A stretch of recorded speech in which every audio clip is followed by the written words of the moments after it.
निपटा दिया प्रस्तावना को, है ना।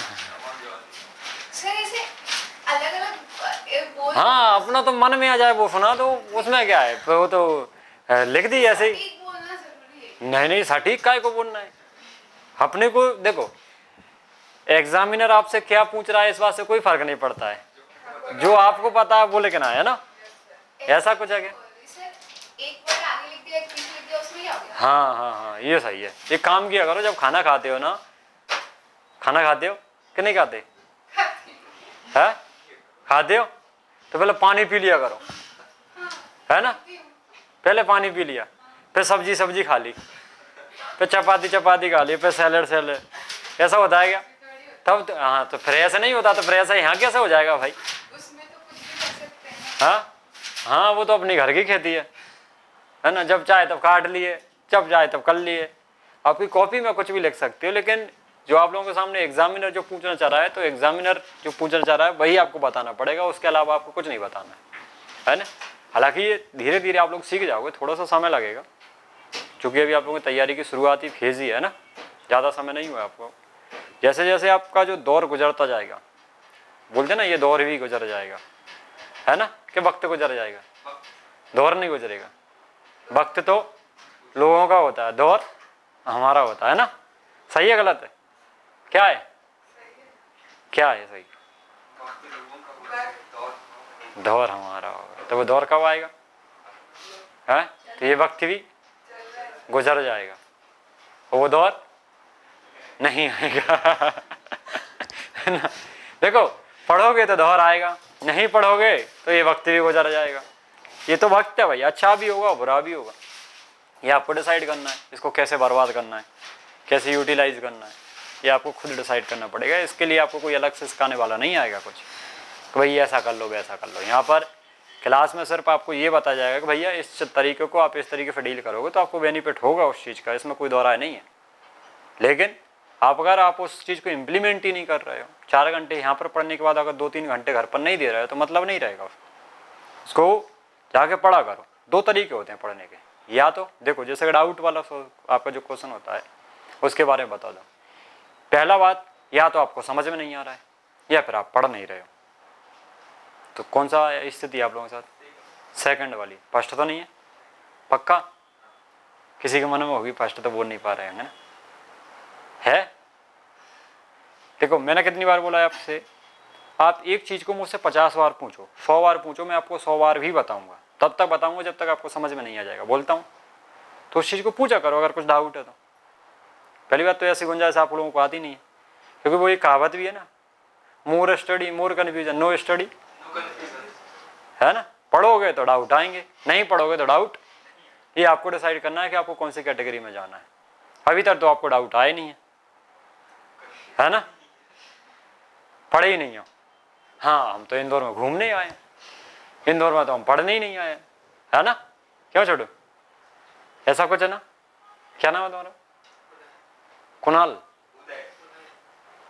उदय, ऐसा क्यों निकल रहा? आत्मा से निकल के बाहर, तुम्हारी आत्मा निकल कर रहा नहीं, थोड़ा सा बोलने में भाई क्या नाम है? हाँ ऐसे बोलो ना, तब तो ऐसा लगता है आत्मा बाहर निकल के नहीं आ जाए। क्या तुम्हारा क्या नाम है? हाँ, मैं नाम नहीं पूछ रहा हूँ, मैं तो ये सोच रहा हूँ तुम्हारी आत्मा तो नहीं निकल रही है बाहर। हाँ हाँ, इसका ठीक है। हाँ ये तो अलग ही है। हाँ ठीक है, हो गया याद? बोले सर पढ़ने कब दिया है? पढ़ेंगे तब तो याद होगा।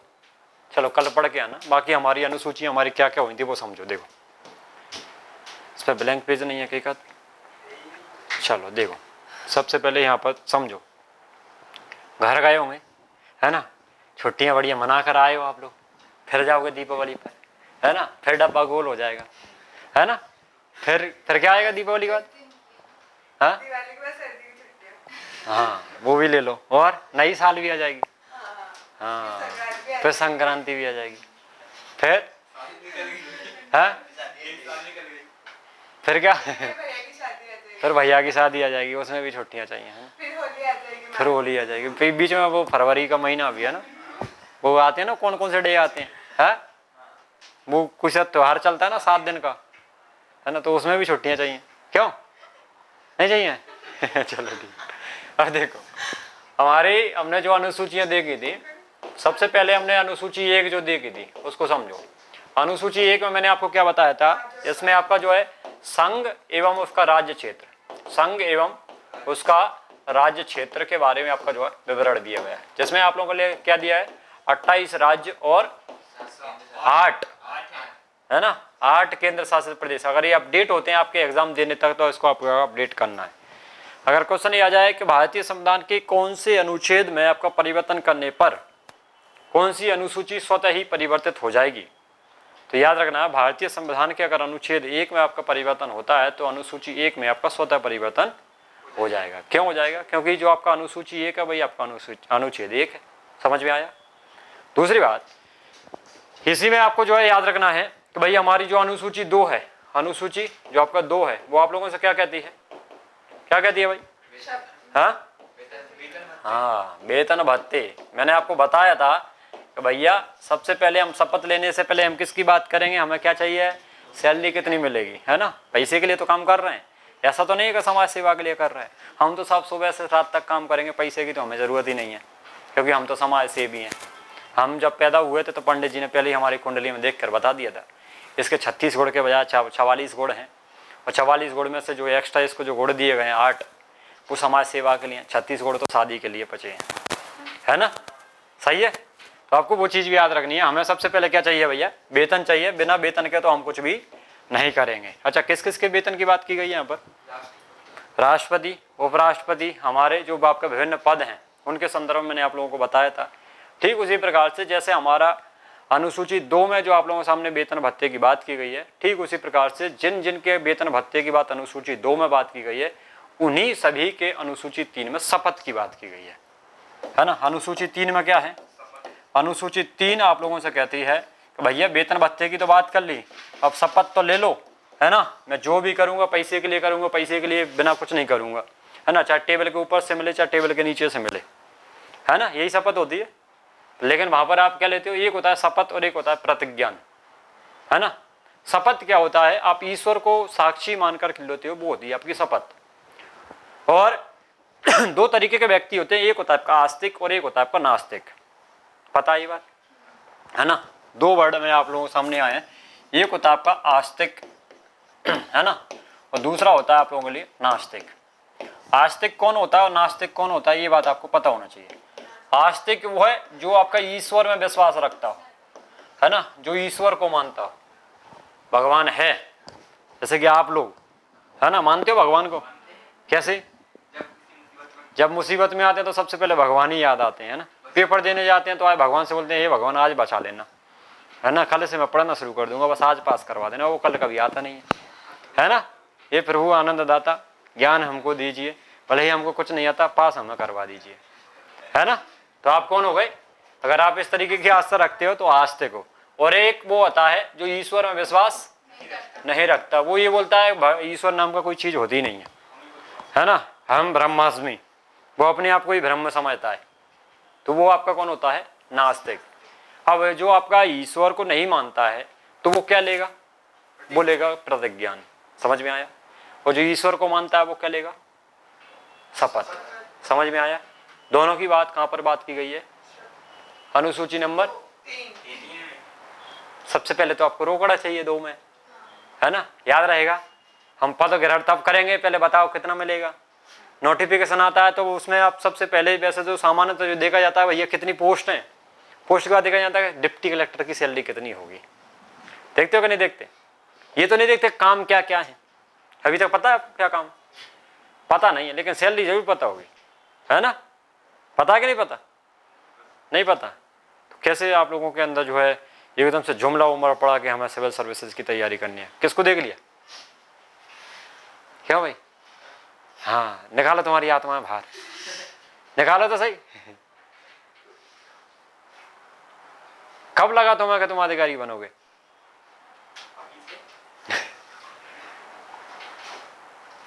अरे बोलो तो सही। नहीं, मन नहीं है बोलने का। हाँ पीछे क्यों लगा, ये तो आपको खुद पता होना चाहिए भाई। कोई पूछे चाहे नहीं पूछे, ये आपका मोटिवेशन है। है ना। हाँ, ये तो आपसे इंटरव्यू में पूछेगा, प्री और मेंस में तो नहीं पूछेगा ना कि क्यों बनना चाहते हो, ये आपसे इंटरव्यू में पूछा जा सकता है, सवाल सामान्यतः पूछा जाता है, तो वो तो इंटरव्यू की बात है ना। वहां पर ऐसे नहीं जाएगा माइक लेके बताइए भाई साहब आप क्यों बनना चाह रहे हैं, है ना। तो होगा अलग चीज होती है। हाँ, योग्य हो, हाँ वो तो भारत में तो योग्य व्यक्ति है ही नहीं, आप ही योग्य हो। और क्या समाज सेवा, तो सैलरी का क्या करोगे, समाज सेवा करनी है तो एनजीओ को। ऐसी बात थोड़ी करेंगे। हाँ बोल देते हैं भाई। हाँ बोल देते हैं, लेकिन अपन भी तो ऐसे थोड़ी बोलेंगे। कैसे बोलोगे, उसकी तैयारी पहले से ही। हाँ तो उसकी तैयारी अभी से होती है, इंटरव्यू के लिए अलग से तैयारी नहीं होती है, वो आपका जब से तैयारी शुरू करते हो डे 1 से, उसी दिन से आपका प्री मेंस इंटरव्यू की तैयारी एक साथ शुरू हो जाती है ना। तो ऐसे क्वेश्चन आपके दिमाग में आने चाहिए, और जो क्रॉस नहीं, ये जो आपका ट्रिक होती है, जैसे कि आपका अनुसूचियाँ याद करने की ट्रिक यही होते हैं। कई बार आपका जो बड़ा कन्फ्यूजन होता है, मैंने पहले ही बोला था, डे 1 में बोला था, बड़ा कन्फ्यूजन होगा 2 में क्या हो 3 में क्या है सब। इसलिए मैं आपको सबसे पहले क्या बोलता हूँ, भैया सबसे पहले पदभार गणना करने से पहले आप किसकी बात करोगे, क्या मिलना चाहिए, पैसा, रोकड़ा, है ना, रोकड़ा। और जब रोकड़े की बात होगी तब हम ईश्वर को साक्षी मानकर शपथ लेंगे, अगर हम ईश्वर को नहीं मानते तो प्रत्यक्ष ज्ञान लेंगे, है ना। फिर उसके बाद समझ में आया, अनुसूची नंबर 3 याद हो गई। अनुसूची 4 में आप लोगों के लिए क्या है, हाँ राज्यसभा में सीटों का आवंटन। अब देखो राज्यसभा में सीटों का आवंटन, अब राज्यसभा में जो आपका सीटों का जो आपका आवंटन है ना, वो क्या है और क्या कॉन्सेप्ट है, ये आपको पता होना चाहिए। इसमें बहुत सारे फैक्चुअल पॉइंट है जो कि आपको याद होने चाहिए विभिन्न राज्यों में। जैसे कि मैंने आपको बताया था मध्य प्रदेश से कितनी सीटें आपका जो है पहुंची हैं राज्यसभा में, कितनी बताई थी, ओहो। फिर लोकसभा में कितनी है, लोकसभा में 11। हाँ ये आपको याद होनी चाहिए, है ना। ये छोटे छोटे पॉइंट हैं जो राज्यसभा में आपकी 11 सीटें हैं मध्य प्रदेश से, लोकसभा में 29 हैं, और विधानसभा में आपका 230 है ना। न्यूज पेपर पढ़ ही रहे हो, पढ़ते कि नहीं पढ़ते, टाइम ही कहाँ है, टाइम तो है ही नहीं, है ना। अभी तो हम घर से आए हैं, दूसरी बात घर से आ भी गए तो क्या हम पढ़ने थोड़ी आए हैं, अभी तो सर घूमेंगे 2-4 दिन, है ना, तब जाके मन होगा पढ़ने का। फिर बाद में पता चला वो जगह तो छूट ही गई, वहां तो हम घूमने गए नहीं, फिर वहां भी जाना पड़ेगा, है ना, वो भी जरूरी है। पढ़ाई तो करते रहते हैं लोग, इतनी भीड़ पड़ रही हो तो इतना ज्यादा टेंशन लेना नहीं है उसकी, है ना। क्यों भाई, ज्यादा टेंशन लेना, पढ़ना उतना ही है जितना मन हो। अगर मन से ज्यादा पढ़ोगे तो एग्जाम नहीं निकल जाएगा, और एग्जाम हमें, हाँ समझ गए, हाँ क्या ना। तो ये भी हमें ध्यान रखना है। दूसरी बात, राज्यसभा में जैसे कि मध्य प्रदेश से आपकी 11 सीटें हैं, और विभिन्न राज्यों से आपका कितनी कितनी सीटें आपका जो है दी गई हैं, ये बात आपको याद होनी चाहिए, है ना, ये आपको देखना पड़ेगा। भाई फिर मुद्दा आता है कि भाई किस आधार पर पहुंचती है ना, किस आधार पर, तो ये आपके राज्यों की जनसंख्या के आधार पर राज्यसभा में प्रतिनिधित्व करने के लिए राज्यों के प्रतिनिधियों द्वारा चुना जाता है। समझ में आया, राज्यसभा के सदस्यों को आप वोट नहीं देते, राज्यसभा के प्रतिनिधियों को चुना जाता है राज्यसभा की विधानसभा के द्वारा। जैसे कि मध्य प्रदेश के जो विधानसभा के जो हमारे एमएलए हैं, वो एमएलए आपका चुनते हैं किसको, राज्यसभा के सदस्यों को। फिर वो राज्यसभा में राज्य को रिप्रेजेंट करते हैं, किसको रिप्रेजेंट करते हैं, है ना, वो अपने आप को रिप्रेजेंट नहीं करते हैं। जैसे कि लोकसभा में वो अपना एक संसदीय क्षेत्र को रिप्रेजेंट करता है, संसदीय क्षेत्र की जनता को रिप्रेजेंट करता है, जिसको आप बोलते हो अपनी भाषा में सांसद महोदय बोलते हो। संसदीय क्षेत्र का जो प्रमुख होता है उसको सांसद बोलते हो। तो वो सांसद किसको रिप्रेजेंट करता है, क्षेत्र की जनता को, और उस क्षेत्र को, वो राज्य को रिप्रेजेंट नहीं करता, ध्यान रखना। लेकिन राज्यसभा में जो आपका सदस्य पहुंचता है वो किसको रिप्रेजेंट करता है, समझ में आया, क्लियर है कि साफ है। तो हमारे अनुसूची नंबर 4 में क्या दिया है, राज्यसभा में सीटों का आवंटन, कौन कौन से राज्य से हैं ये एक बार आपको देख लेना है। एक बार में याद नहीं होंगे, धीरे धीरे याद हो जाएंगे, ठीक है। समझ में आया, 4 अनुसूचियां याद हो गई। फिर आती है हमारी अनुसूची नंबर 5, राज्यसभा में सीटों का आवंटन के बाद ये आ गई आपकी अनुसूची नंबर 5। अनुसूची 5 आपसे सिंपल सी भाषा में ये कहती है, कौन सी, अनुसूची नंबर 5, कि जो हमारा SC है, शेड्यूल कास्ट है, हिंदी में बोलते हैं इसको अनुसूचित जाति, और दूसरी होती है हमारी एसटी, शेड्यूल्ड ट्राइब्स, मतलब अनुसूचित जनजाति, है ना। एससी और एसटी का जो आपका शासन है ना, शासन बोल दिया, प्रशासन बोल लो, प्रशासन, और इसका आपका जो नियंत्रण के बारे में आपका उपबंध किया गया है, तो हमारा कहाँ पर किया गया है, अनुसूची नंबर 5 में आप लोगों के साथ बात की गई है। फिर जो आप लोगों के साथ अनुसूची नंबर 6 है उसको समझे क्या है। अनुसूची नंबर 6, आपके सबसे पहले तो 4 राज्य याद होने चाहिए, असम, त्रिपुरा, मेघालय और मिजोरम। ठीक है, क्या ट्रैक बताई थी इसकी मैंने आप लोगों को, अत्रि मेमी है, आ से असम, त्रि से त्रिपुरा, मे से मेघालय, मी से मिजोरम, याद हो जाएंगे। अब इसमें भी आपका जो 4 राज्य हैं उसमें भी केवल एसटी के लिए, किसके लिए, एसटी के लिए प्रशासन एवं नियंत्रण के बारे में आपके बात की गई है। अनुसूची 5 में सभी राज्य क्षेत्र के, जो हमारा भारत है, भारत क्या हमारा एक राज्य है, बताया था मैंने आपको, भारत क्या हमारा एक राज्य है, मध्य प्रदेश उसका एक हिस्सा है ना। तो आपको याद रखना है जो भारत है, भारत के संदर्भ में मतलब जो आपका राज्य क्षेत्र है उसमें जो संपूर्ण चाहे मध्य प्रदेश हो, उत्तर प्रदेश हो, पूरा जितने भी हमारे केंद्र शासित प्रदेश हैं और राज्य हैं, सभी किस में आते हैं, भारत में। भारत क्या हमारा एक स्टेट है। तो उस राज्य क्षेत्र का आपका एससी और एसटी के प्रशासन एवं नियंत्रण के बारे में कौन सी अनुसूची में आपका उपबंध किए गए हैं, तो अनुसूची 5 में। लेकिन जो आपका अनुसूची जो 6 है वो आप लोगों से सिंपल सी भाषा में जो बात करती है वो किसके संबंध में बात करती है, असम, त्रिपुरा, मिजोरम और मेघालय का एसटी वाला अनुसूचित जनजाति वाला जो आपका क्षेत्र है उसके प्रशासन एवं नियंत्रण के संबंध में बात करता है। ये बात समझ में आ गई, हाँ कि ना, क्लियर है कि साफ है। तो आपका अनुसूची 6 तक याद हो गई। ठीक है, ये आपका असम, त्रिपुरा, मिजोरम, मेघालय के जनजाति क्षेत्रों के बारे में आपका जो है बात की गई है। अब आता है ये बढ़िया अनुसूची है, जो सबसे बढ़िया है ना, हालांकि सारी अनुसूची बढ़िया है। मैंने आपको आपका जो अनुसूची नंबर जो 7 है, कौन सी है, अनुसूची नंबर जो 7 है उसमें आपके सामने बात की गई है, अनुसूची के अंदर बात की गई है सूची की, है ना। 3 प्रकार की सूचियां होती हैं।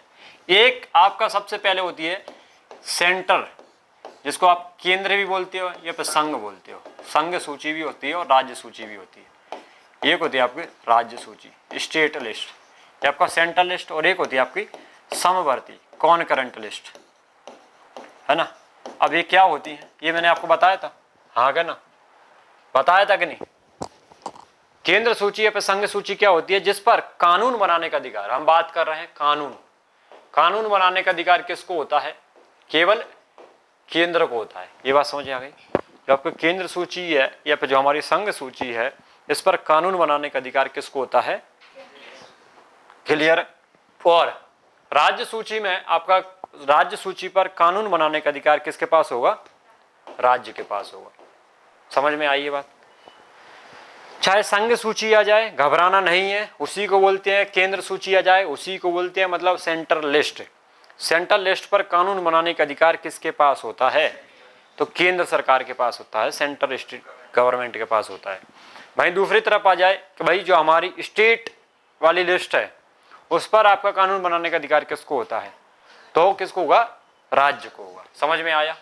फिर आती है आपका तीसरी समवर्ती सूची।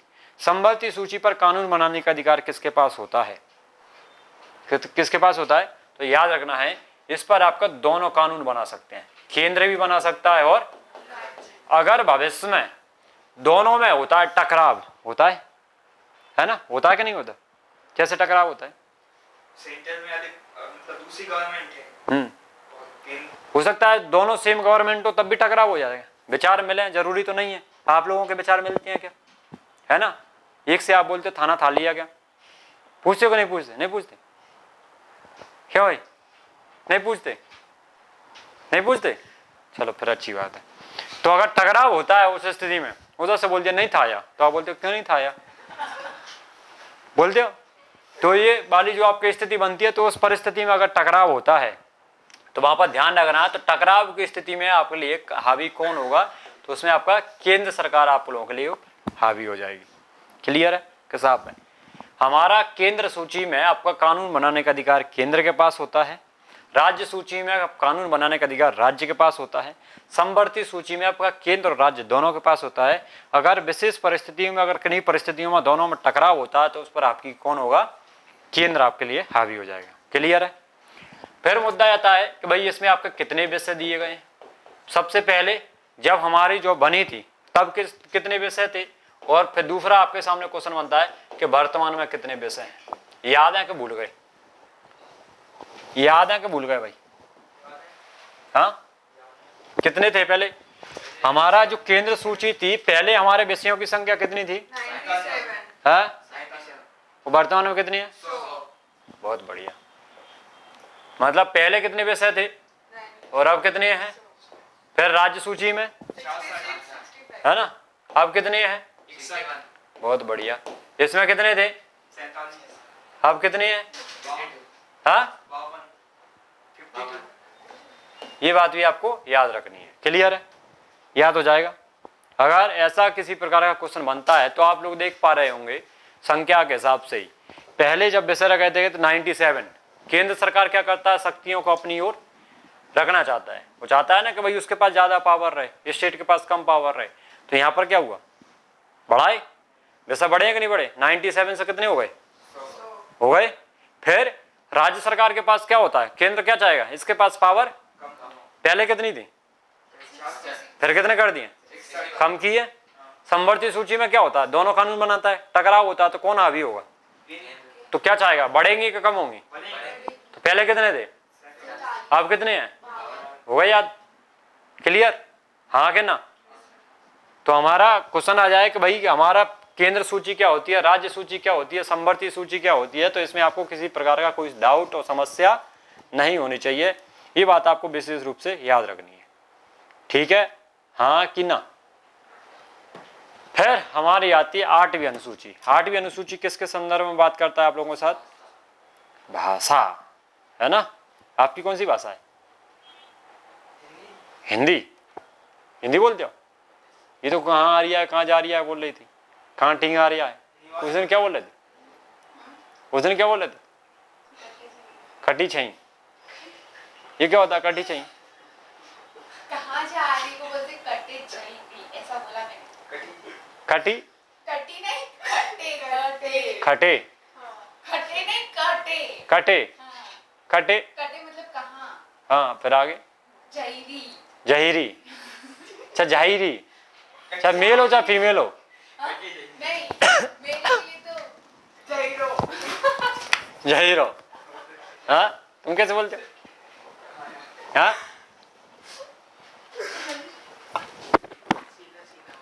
अरे तो आत्मा मत निकाल देना, सीधा सीधा तो बोलते हो तुम, वो तो ठीक है ना? तुम्हारा डर अलग लगता है कि तुम्हारी आत्मा बाहर निकल के ना आ जाए। हाँ, क्या बोलते हो सीधा सीधा? कहाँ जा रहा है? क्या भाई गजराज सिंह, तुम क्या बोलते हो? कहाँ जा रहा है, क्यों जा रहा है? हाँ, कहाँ जा रहे हो? तुम क्या बोलते हो? क्या बोलते हो? क्या, नहीं चलती खड़ी। हमारे ऐसे तो नहीं बोलते, कैसे बोलते हैं? करते जाइए। तो कैसे बोलते हैं? बोला तो ये करते जाइए। कैसे बोलते हैं? कहीं कर रही। कहीं कर रही, मतलब क्या कर रहे हो? हाँ, क्या कर रहे हो? और करने को बोलते कहीं कर रही। कहीं कर रही, और उसने बोला कुछ नहीं कर रहा है तो उसको कैसे बोलेंगे? कहीं नहीं कर रही। कहीं नहीं कर रही। ये क्या है भाई, ये कौन सी भाषा है? बोल वाले तो हाँ? मतलब पता ही नहीं चलेगा अपन क्या भाई इनको तो उसमें सुनी इसलिए हाँ? हमारे नॉर्मल है। ऐसे ही बोलते हैं। भाई इंटरव्यू देने जाओ तो वरना खटी जा रही। स्कूल कॉलेज में थोड़ी बोलते, तो? नॉर्मली बोलते। अच्छा, मतलब क्षेत्रीय बस लेवल हमारे पे घर पे और ऐसे बाहर ऐसे सब ऐसे। जब फोन वगैरह पर बात करते हो तो ऐसी बात कर, कट्टे जाइए। क्या? ऐसे ही हाँ, ऐसी ही, क्या करते हो? फोन पर बात ऐसे ही कर देना। हाँ, ऐसे ही करते ऐसे ही, इसमें हमें लगा ऐसे ही नहीं करते। बढ़िया, देखना भाई। हाँ, अच्छी लगती है। अच्छी लगती है। तो समझ ही नहीं पड़ी। तुम अभी समझ में नहीं पड़े, तुम्हारे 2-4 शब्द तो आगे क्या ही समझ में पड़ेंगे। देखो, याद हो गए? सर आप कैसे बोलते हो? जैसे बोल रहे हैं। ऐसे बोलते हाँ, नहीं, उधर भी तो थोड़ी सी अलग चलती है। किधर, चलती कैसे? वहाँ ऐसा नहीं चलता, कटी जाई, कहाँ जा रहा है ऐसे? नहीं बोलते। है? नहीं होता है। कटे, कटे कटी जाइए कटी जाए। अरे राम, सीखेंगे कभी भविष्य में, अभी तो समय नहीं। याद हो गई 7 अनुसूची? हाँ गए ना?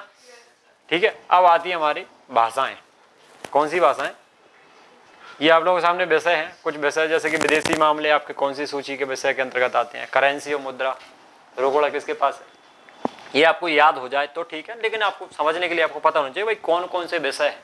अब ऐसा तो है नहीं कि हम 100 विषय बैठ के रट के याद करेंगे, 52 विषयों को याद करेंगे, 61 विषय कौन कौन से याद करने की आपको जरूरत नहीं है, लेकिन आपको इतना पता होना चाहिए कि कौन कौन से विषय हैं। ये लिख लिए थे हमने?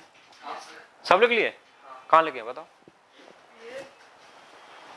बढ़िया, लाल काले पीले हरे। हाँ ये बढ़िया है। कहाँ छोटू लाओ? ये क्या है? शपथ? ये कैसी शपथ है तुम्हारी? हैं? हैं? भाई मैंने क्या बोला? आप वो मत लिखो जो आपको आता है, आप वो लिखो जो पूछना चाह रहा है। हाँ भाई, तुम भी नहीं आए थे? कहाँ है गजरा? क्या लगा तुमने? पढ़ लेती हो तुम? फिर ठीक है। ऐसा मत लिखना कि खुद लगे खुदा बाँचे। ला कटी जाई।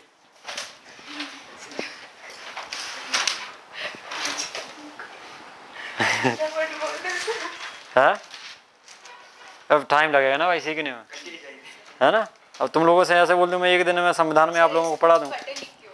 यूं पूछो कटे हाँ हाँ कटे लिखियो ऐसे बोलते कटे लिखियो कटे लेके आओ। अटे लिखियो कटी लिखिए फिर ये बोले सर चल के आ रहा है, एक काम करो हम घर चले जाते हैं, हम कल आएंगे, है ना? आज इन दोनों को पढ़ा दो, हम बाद में आएंगे सब लोग, है ना? क्यों गजराज, कहाँ से हो तुम? ये मत हो ना घर से? हैं? पीछे उज्जैन से उज्जैन से हो? 70 कि 70? 70 नहीं है, 70 है? मतलब भांति भांति के लोग बैठे हैं। वो एक और कहाँ है? क्या नाम? ऊषा आशा वो नहीं मैं दोनों कर गए है? वो भी कटा चली गई। वो भी ऐसे बोलती है चलो याद हो गए, है ना? इन पर आपको नजर डाल देनी है। जैसे कि राज्य सूची, स्थानीय पुलिस प्रशासन किसके हाथ में होता है? तो आपको पता होना चाहिए वो आपका स्टेट गवर्नमेंट का हिस्सा होता है, इसमें राज्य का कोई इन्वॉल्वमेंट नहीं होता है। मैं जैसे दिल्ली वाला बताया था आपको, बताया था कि नहीं? ऐसा हो ही नहीं सकता। मैंने आपको सिंपल सी भाषा में ये बात बताई होगी कि जो हमारा दिल्ली की जो गवर्नमेंट है, दिल्ली चूंकि आप लोगों के सामने क्या है, केंद्र शासित प्रदेश है, लेकिन मुख्यमंत्री वहां पर है। जब लेकिन मुख्यमंत्री है तो आप लोगों के हाथ में ये भी पता होना चाहिए वहां पर अब इनके हाथ में क्या क्या पावर है, क्या क्या अथॉरिटी है ना? बताया था, अब याद आ गया होगा। कौन कौन सी? सड़क है, बिजली है, पानी है और हॉस्पिटल है, ये उनके हाथ में। शिक्षा भी है ना? बाकी उनके हाथ में कुछ है ही नहीं। पुलिस प्रशासन उनके हाथ में नहीं है, कानून व्यवस्था उनके हाथ में नहीं है। तो अगर दिल्ली में क्राइम रेट बढ़ता है तो उसकी जिम्मेदार केंद्र सरकार होती है, दिल्ली की सरकार, केजरीवाल सरकार उसके लिए जिम्मेदार। समझ में आया? बताया था, अभी याद आ गया। अभी तो बोले थे नहीं बताया। हाँ इसलिए वहां पर देख लो, सड़क ठीक है, बिजली ठीक है, पानी ठीक है, शिक्षा स्कूल फेमस ही है पूरे विश्व में, है कि नहीं? जितना उनके हाथ में उतना तो सब कर दिया। बाकी और चीजें जो केंद्र सरकार के हाथ में, जैसे कि पुलिस प्रशासन किसके हाथ में? केंद्र के हाथ में। वहां पर आपका उनके हाथ में नहीं है, वो अमित शाह जी के डायरेक्ट कंट्रोल में। गृह मंत्रालय के अंतर्गत आती है ना पुलिस प्रशासन। आप लोग डीएसपी बनोगे तो किस कौन से विभाग में आओगे? गृह मंत्रालय में, है ना? ठीक उसी प्रकार से जैसे कि राज्य सूची है, राज्य सूची पर आपका जो है जैसे कौन है? स्थानीय या आपका पुलिस प्रशासन है, ठीक है, लोक स्वास्थ्य है, स्वच्छता उद्योग है ना, साफ सफाई। अब केंद्र सरकार थोड़ी ना झाड़ू लगाने आएगी, झाड़ू कौन लगाएगा? आप लोग हो ना उसके लिए। क्यों कटा जाइए, ये भी आपको पता होना चाहिए। फिर जो आपकी संवर्ती सूची है, संवर्ती सूची में जैसे कि आपका विवाह नहीं हो रहा है तो केंद्र सरकार में जाके विवाह कर लो, है ना? होते हैं कि नहीं होते सम्मेलन वगैरह, उनके विवाह की बात चल रही है। नहीं पता चले सर हमारा विवाह नहीं हो रहा, तो विवाह आपका मौलिक अधिकार है क्या? है ना? एक बार किसी ने रट लगा दी कि आर्टिकल 21 में जोड़ा जाए सर विवाह का अधिकार एक मौलिक अधिकार है, जिसकी शादी नहीं होगी वो डायरेक्ट सुप्रीम कोर्ट चला जाएगा फिर केस लगाने, सब मेरी शादी नहीं हो रही, शादी करवाओ, है ना? क्योंकि मौलिक अधिकारों में डायरेक्ट चले जाते हो सुप्रीम कोर्ट। जाते को नहीं जाते? जैसे सोने का अधिकार आपका एक मौलिक अधिकार है कि नहीं है? अगर कोई आपको जगाए तो बोल देना सुबह सुप्रीम कोर्ट जाऊंगा, मुझे मत उठाओ। हाँ, किसको? मैं थोड़ी ना उठाता हूँ आप लोगों को, नहीं तभी तो क्लास लास्ट में होती है ना। जगह कोई अगर आपको उठाए उससे बात करना भाई, मैं तो जगाता ही नहीं हूँ किसी को। भैया मौलिक अधिकार का हनन हो गया, सुप्रीम कोर्ट में चले गए, मेरे लिए तो दिक्कत होगी कि नहीं होगी? इसलिए कभी किया डिस्टर्ब? बोलता हूँ मैं तो क्या बोलता हूँ, आप क्यों आए हो इंदौर में, क्यों आए हो? हाँ, और ये आपका क्या है? इसलिए उसका आनंद बोलता हो कि नहीं बोलता? कभी बोला है मैंने पढ़ लो भाई, बोला है मैंने? क्योंकि आप पढ़ने तो आए नहीं हो। टाइम कहाँ है इतना? सोने से फुर्सत मिलेगी तब तो सोएंगे, तब तो पढ़ेंगे ना, क्यों भाई? अब नहीं बोला। कितनी भाषाएं थी आपके शुरुआत में? 8, है ना? नींद पूरी हो गई कि नहीं हुई? आपको याद रखना है जो हमारी अनुसूची नंबर जो आपकी 8 है, उसमें हमारी जो है दी गई हैं, वो दी गई हमारी भाषाएं। और जब आप लोगों के सामने ये निकल कर आया था तब इसमें आपकी जो है कितनी भाषाएं थी? 14। वर्तमान में कितनी भाषाएं हैं, है ना? कौन कौन सी कब कब जोड़ी गई थी? सबसे पहले हमारी जोड़ी गई थी एक भाषा थी जिसका नाम है सिंधी। कब जोड़ी गई थी ये? है कौन सा संविधान संशोधन? 21वां संविधान संशोधन, है ना? 21वां संविधान संशोधन कब हुआ था ये? फिर तो आपका 3 भाषाएं, है ना? नेपाली, है ना? मणिपुरी, नमक बताया था मैं, नेपाली, मणिपुरी और कोंकणी, ठीक है? ये कितनी थी आपकी? 3। ये कब जोड़ी गई थी? ये कब जोड़ी गई थी? कौन सा संविधान संशोधन? 71। हाँ भैया, लो भैया 71। कब? हाँ, पढ़ के नहीं आई? फिर आपकी 4 भाषाएं कौन कौन सी? बोडो, है ना? किट्टाजई, डोंगरी, सर 92 है ना? बोडो, डोंगरी, मैथिली और संताली। 92 है। ये कब जोड़ी गई थी 4 भाषाएं? ये कब जोड़ी गई थी? 2003 कौन सा संविधान संशोधन? हाँ, 92 ये हुआ था आपका। तो देखो यहाँ पर कितनी हो गई थी? इधर देखो कितनी थी आपकी? 14। एक जोड़ दी, कितनी हो गई? 15। फिर आपका 3 जोड़ दी, कितनी हो गई? 18। फिर आपका 4 जोड़ दी, कितनी हो गई? याद हो जाएगा। अभी वर्तमान में कितनी है? अगर कट्टे चाहिए और जोड़ना है तो एक संविधान संशोधन और करना पड़ेगा, तब आपकी भाषा जोड़नी पड़ेगी। ये कौन सी भाषा है? हाँ, ये तो क्षेत्रीय लैंग्वेज है भाई। ये भाषाओं में है क्या? आपके सामने 22 भाषाएं लिखी है कहीं? यहाँ पर दिख रहा है कट्टे चाहिए? इसे लिखेंगे करते जैसे नहीं होता। तो आप ही गलत।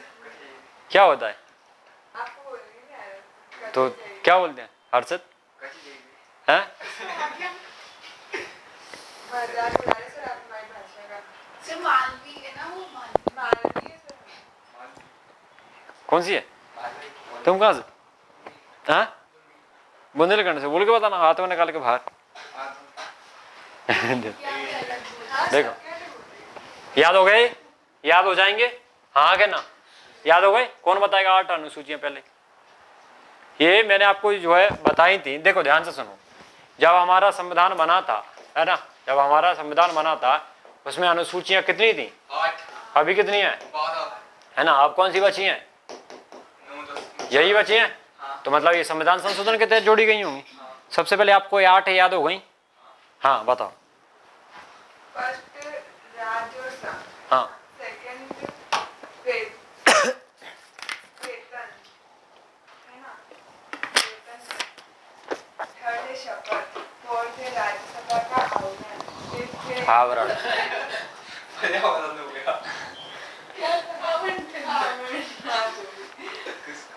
फिर राज्यसभा की सीटों का है ना? और कितनी होगी? 5। 4। 5 था। वो एक तो ST/SC वाला था, 6 वाला, 5 वाला मेरे को याद नहीं आ रहा। और फिर 7 वाला 6 वाला कौन सा? वो आणि अत्रि नैनी पदम ये क्या होता है? असम, हम्म त्रिपुरा, हम्म मेघालय, हम्म मिजोरम, है ना। और फिर 6 में आता है वो तीन सूचियाँ थी। हम्म। फर्स्ट केंद्र, राज्य और संवर्ती। ये फर्स्ट है। सेकंड? क्या सही तो बोला सर? हाँ हाँ बोलो। है ना। फिर भाषा वालों का 8वां। 7वीं अनुसूची क्या है? 7वीं उसमें 3 अनुसूचियां है ना, केंद्र, राज्य और संवर्ती। क्या है इनमें? क्या होती है? केंद्र में केंद्र द्वारा वो फैसले लिए जाते हैं ओहो। और राज्य में राज्य द्वारा और हाँ। संवर्ती में दोनों ले सकते हैं। हाँ। कितने पैसे थे पहले, कितने थे, अब कितने हैं? विषय 97 थे, हम्म।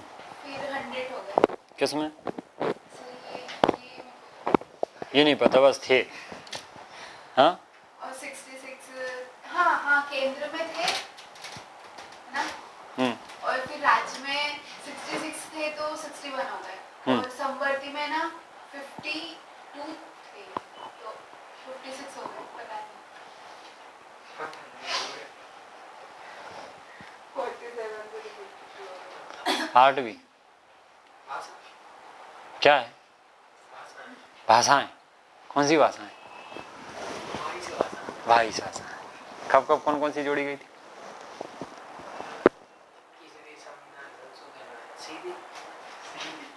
सीधी।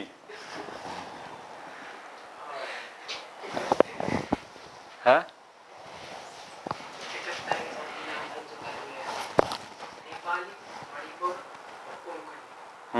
ये कब हुआ था?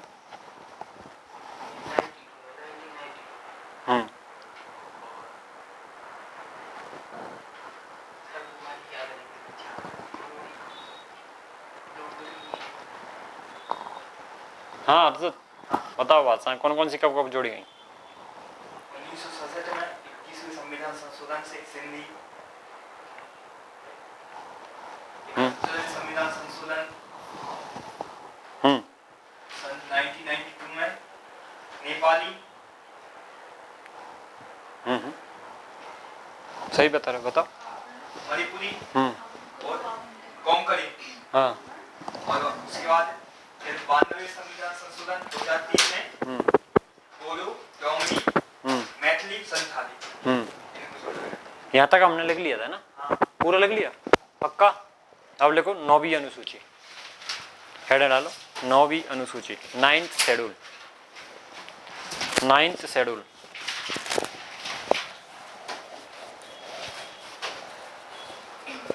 नाइन्थ शेड्यूल, 9वीं अनुसूची।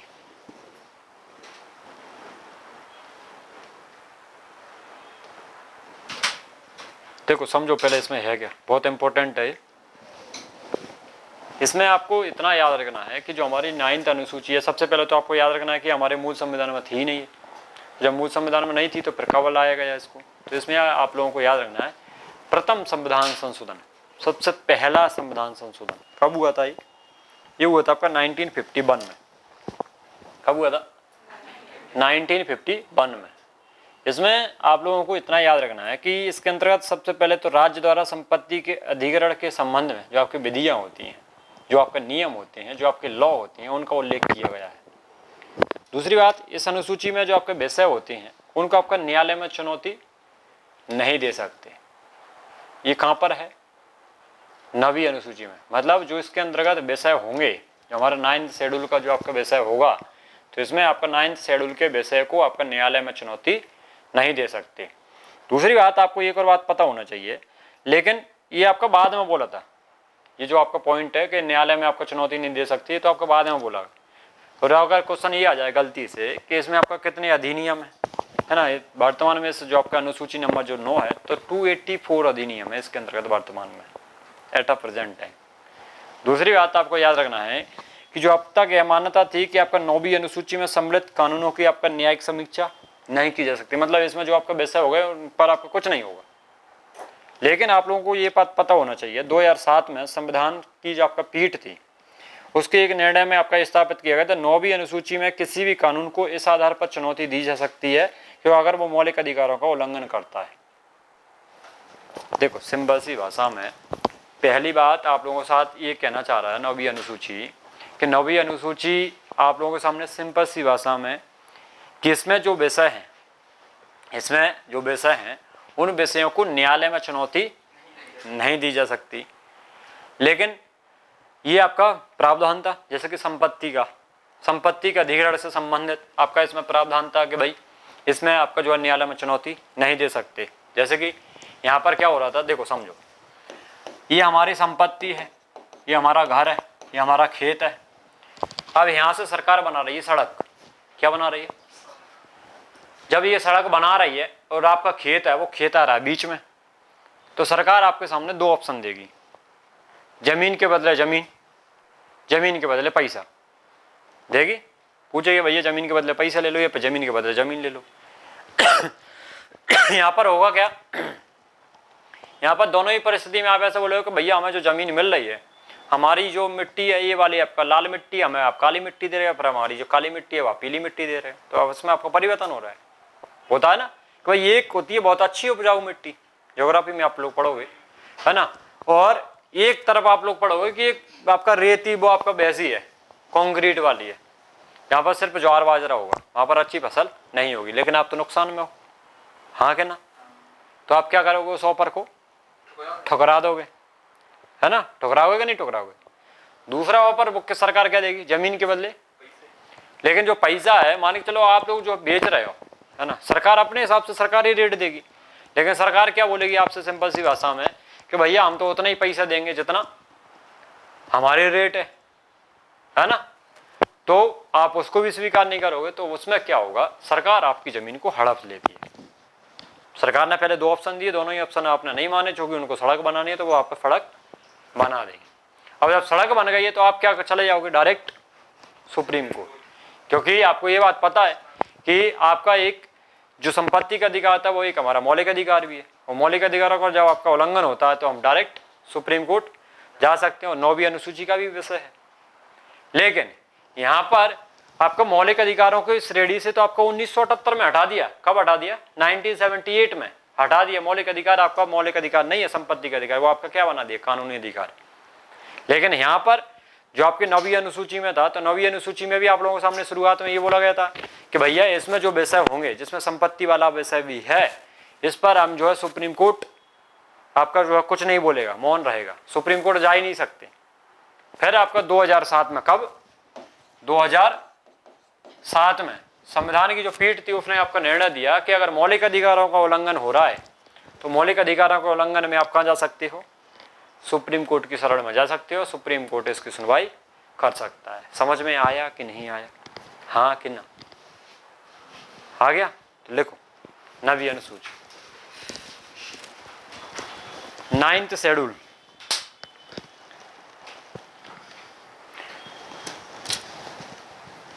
इस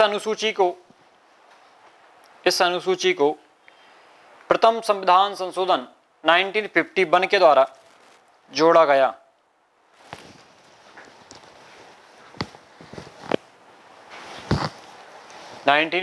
को जोड़ा गया। अच्छा बस इतना ही लगा है, चलो ठीक है। 1951 को जोड़ा गया। ये कहाँ चला गया भाई, हर्षित ये कहाँ चला गया, तो गायब हो जाता, अभी भी हो गया था पहले, बंद करके चालू करना पड़ेगा। चलो वो तो रहा काम अपना। क्या लगे, हाँ, प्रथम संविधान संशोधन 1951 के द्वारा जोड़ा गया। इसके अंतर्गत राज्य द्वारा संपत्ति के अधिग्रहण की विधियों का उल्लेख किया गया है। उल्लेख किया गया है। उल्लेख, अधिग्रहण की विधियों का उल्लेख किया गया है।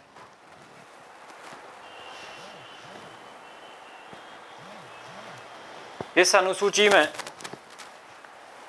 शामिल विषयों को न्यायालय में चुनौती नहीं दी जा सकती।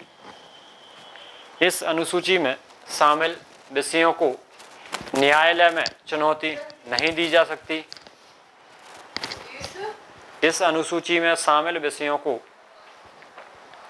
न्यायालय में चुनौती नहीं दी जा सकती, नहीं दी जा सकती।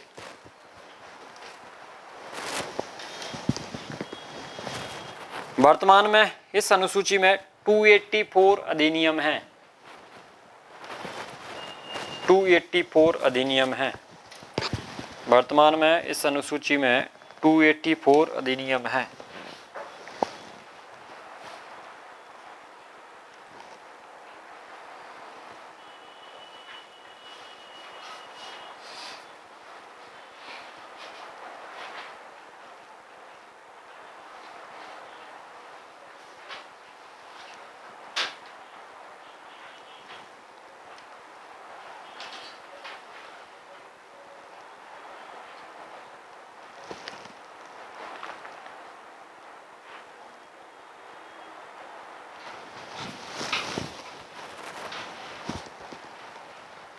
नोट 2000 का है कि बंद हो गए? क्यों भाई हर्षित? हाँ, बंद होगा तो फिर कैसे लिखोगे?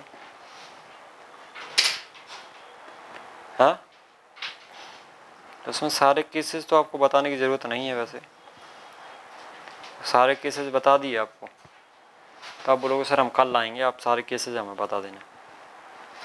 नोट करके सिंपल सी भाषा में लिखो।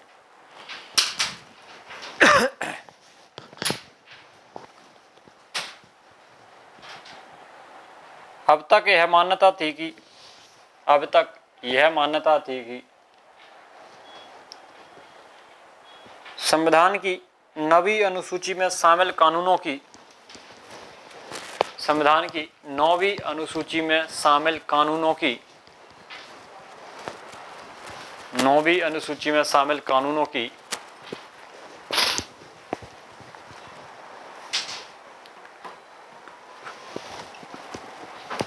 न्यायिक समीक्षा नहीं की जा सकती थी।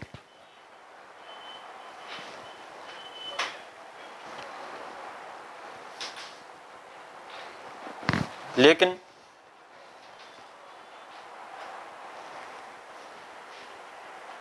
संविधान की पीठ के द्वारा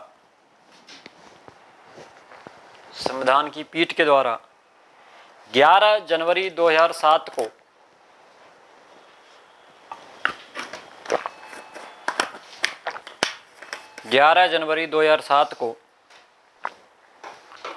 निर्णय 11 जनवरी 2007 को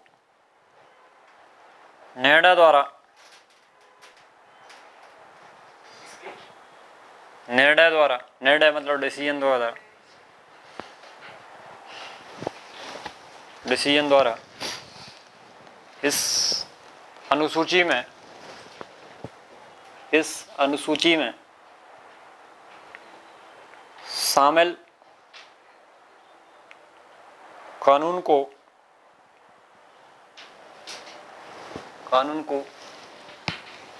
इस आधार पर चुनौती दी जा सकती है कि वह मौलिक अधिकारों का उल्लंघन करता है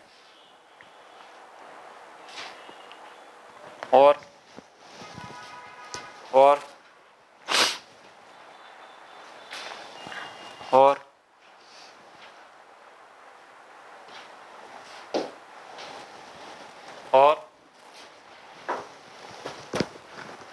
सुप्रीम कोर्ट इन कानूनों की समीक्षा कर सकता है सुप्रीम कोर्ट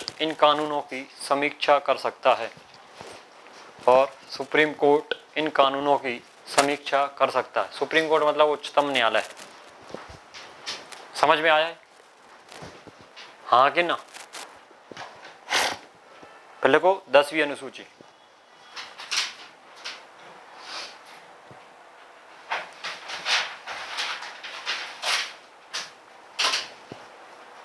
पहली अनुसूची कब जोड़ी गई?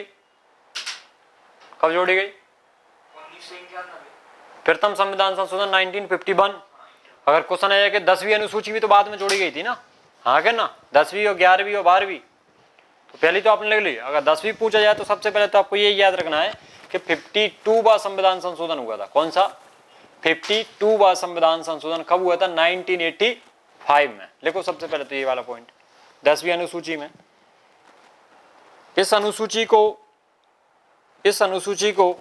52वां संविधान संशोधन, 52वां संविधान संशोधन, 52वां संविधान संशोधन 1985,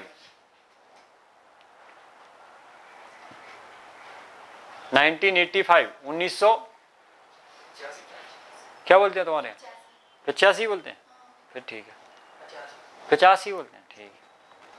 1985 के द्वारा जोड़ी गई।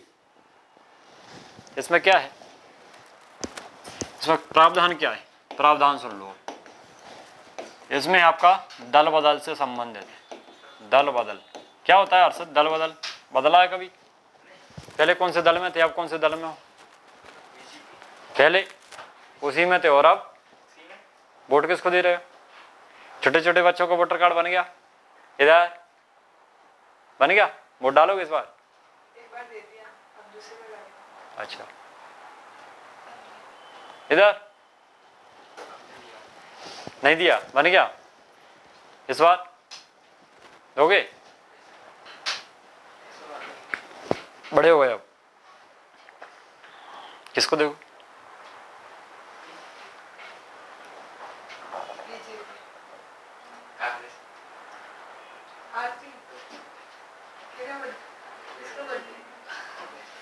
हाँ हाँ सर। कांग्रेस को दे दिए। अच्छा, चलो विपक्षी दल भी बैठे हैं आप लोग। ऐसे वो ऐसा बोलते हैं कि वोट किसको देना है ये आपको किसी को बताते नहीं है, फिर भी आप लोगों ने बता दिया। हाँ है ना, आचार संहिता भी चल रही है। तो दल बदल पता है? बदला है कभी दल? है ना, मतलब कोई आपका जो एक दल होता है, ऐसा नहीं है, देखो ध्यान से सुनो, ऐसा नहीं है कि आपका कोई एक व्यक्ति है जो आपका कांग्रेस से विधायक बना है, बीजेपी से विधायक बना है, सांसद बना है, वो आपके चला गया, उस पर दल बदल का कानून लगता है तब उसकी सदस्यता समाप्त होती है। बिना दल बदल का कानून लगे उसकी सदस्यता समाप्त नहीं होती। याद रहेगा, तो लिख लो सिंपल सी भाषा में अभी तो आप लोग, हालांकि हम जब पढ़ते जाएंगे धीरे धीरे तो आपको समझ में आता जाएगा। हाँ, इसमें लिखो यह दल बदल से संबंधित प्रावधानों का उल्लेख करता है। इसमें ऐसे लिख लो, इसमें दल बदल से संबंधित कानूनों का उल्लेख है।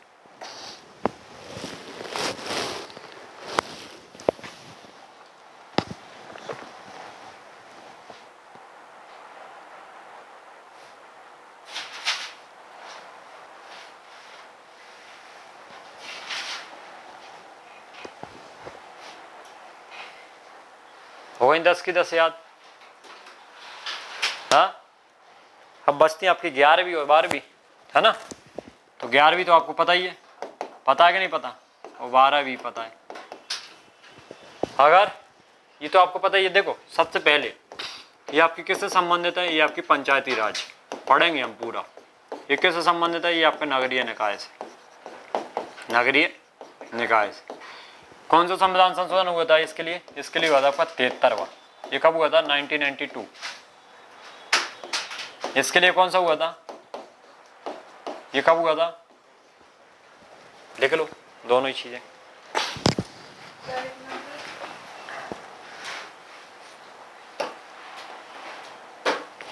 हेडर डालो 10वीं है वो 11वीं अनुसूची, 11वीं अनुसूची। हाँ, नींद पूरी हो गई तुम्हारी? देखो 11वीं अनुसूची।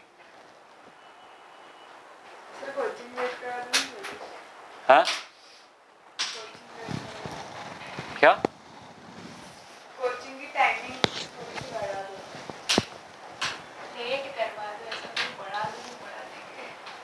देखो 73वां संविधान संशोधन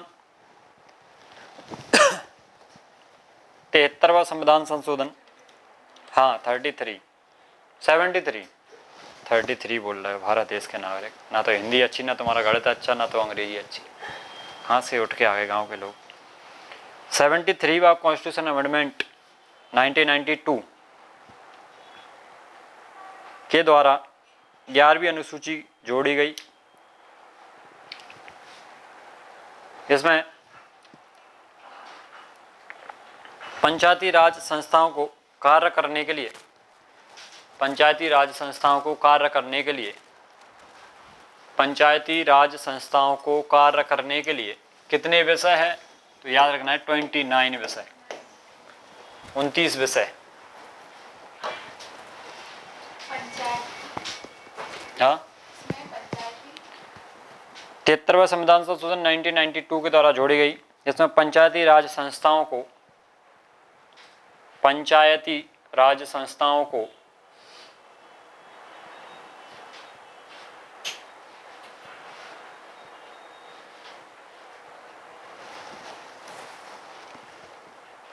कार्य करने के लिए 29 विषय प्रदान किए गए हैं, 29।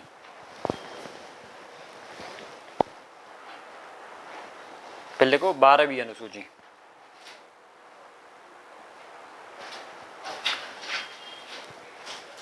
Twelfth schedule.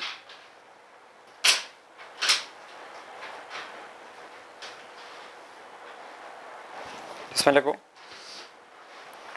74वां संविधान संशोधन 1992 के द्वारा इस अनुसूची का प्रावधान किया गया।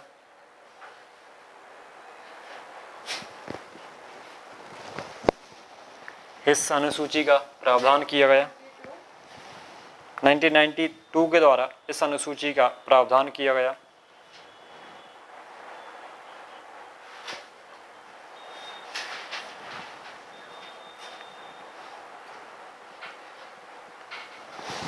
देख लो, नगरीय निकायों को कार्य करने के लिए 18 विषय प्रदान किए गए हैं। नगरीय निकायों को कार्य करने के लिए 18 विषय, 18th विषय प्रदान किए गए हैं।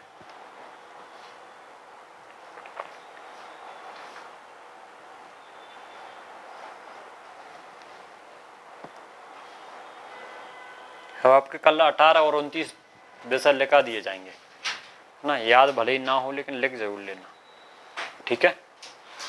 कुछ और समस्या ना हो तो बताओ।